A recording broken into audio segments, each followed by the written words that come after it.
A lot of people have been ready to write off HTC for years now, and who could blame them? Their phones have been a roller coaster of quality, while competitors have gotten steadily better. Now, HTC seems ready to catch up with the pack thanks to this. Meet the HTC U11. It's got a terrible name, and it's well short of perfect for a few reasons, but it's still the most enticing, most exciting HTC phone in a while. When it comes to design, I have to hand it to HTC. The U11 is a strikingly pretty machine. It's not because of its face though. There's a 5.5-inch Super LCD5 screen that's perfectly fine, but not amazing, and it's flanked by big bezels above and below. No, it's all thanks to the way HTC sandwiched a metal frame between two glass panels. The back in particular is sure to grab some attention. HTC calls the finish 3D liquid glass, and it catches light in some impressive and unexpected ways. We're working with the Solar Red model here, and the effect is just stunning. Even better, all of the edges just sort of melt into each other. It's very well done, and almost enough to make you forget about how tricky phones covered in glass can be. Prepare for this thing to skitter across your desk when you put it down, and you can basically forget about wedging it between your ear and shoulder when taking a call because it just slips right out of there. And of course, here's the other thing about glass: it breaks.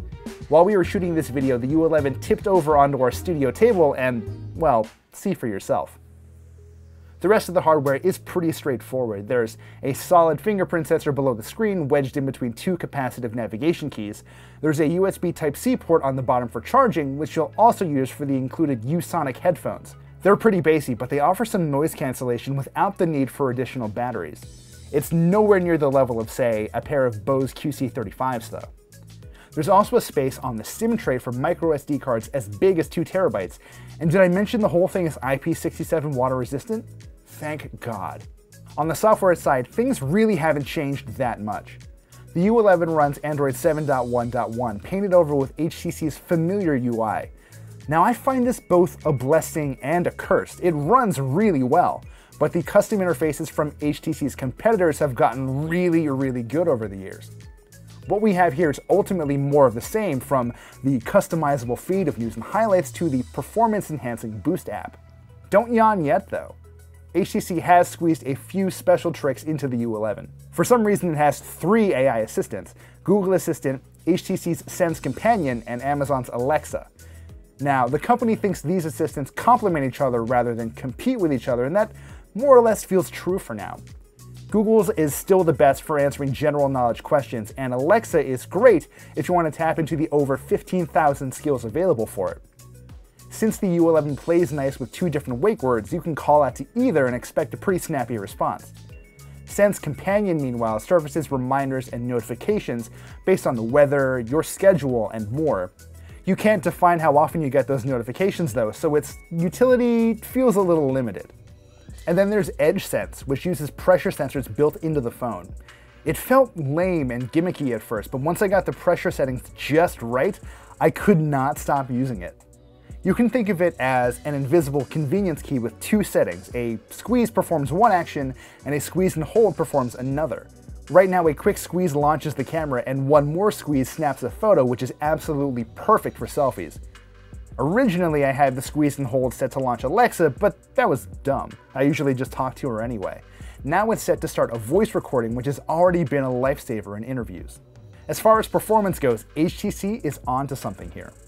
The U11 uses one of Qualcomm's Snapdragon 835 chipsets paired with 4 GB of RAM and the Adreno 540 GPU, all of which should sound really familiar by now.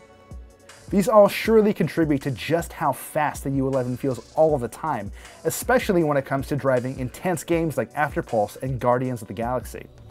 I suspect HTC has done some serious optimization under the hood too to keep things running this well. Long story short, the U11 is one of the most consistently fast Android phones I've ever used. Our benchmark tests bear that out too. You can see the full table of results on Engadget.com. Battery life, meanwhile, was basically the same as HTC's U Ultra, since they both have the same 3000 mAh batteries. In other words, expect to get just a day of pretty consistent use on a single charge, and closer to a day and a half if you make it a point to put the phone down every once in a while. You might remember that HTC hasn't always had the best luck with cameras, but that luck is turning around.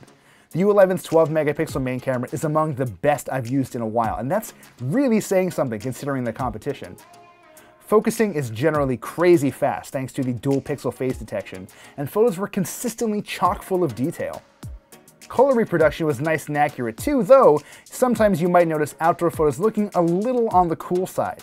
It's generally very good in low light too thanks to the sensor's large pixels, though I still think Samsung's S8 twins edge it out in the dark a bit.